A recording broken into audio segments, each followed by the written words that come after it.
But first, I'm John Bachman. What did the White House really know when the Secret Service's Colombian prostitution scandal broke wide open in 2012?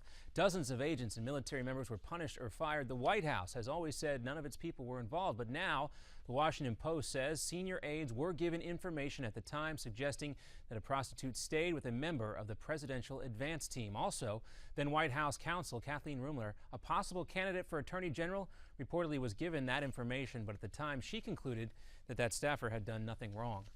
Also, tests are being run now on another possible Ebola patient in Texas. A sheriff's deputy who went into the Dallas apartment where Thomas Duncan stayed is now showing some symptoms. Duncan died yesterday after battling Ebola for over a week.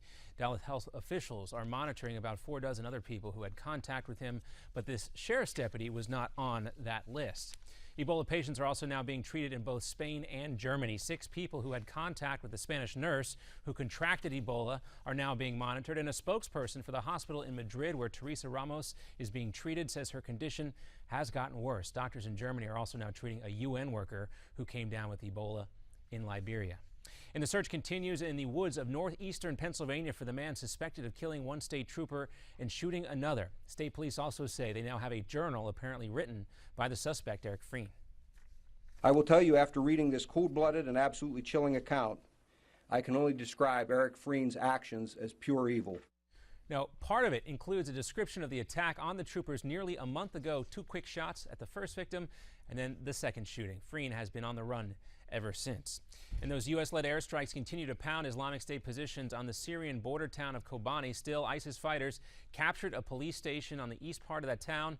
Kurdish fighters are also denying claims that ISIS controls more than a third of this strategic border town.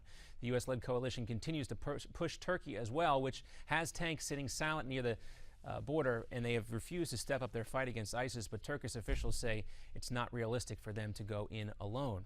And NFL owners have been meeting in Manhattan for the first time since the domestic violence scandals rocked the league. One of the things that was clear in the domestic violence, sexual assault education today is that this isn't a sports issue. This isn't just a football issue. This is a societal issue.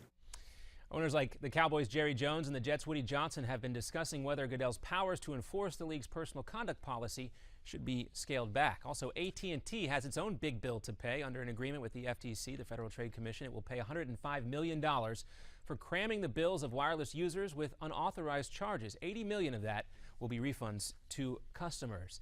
I'm John Bachman. We'll have another Newsmax Now update coming up for you in 30 minutes. We'll now send it back to Midpoint with Ed Berliner.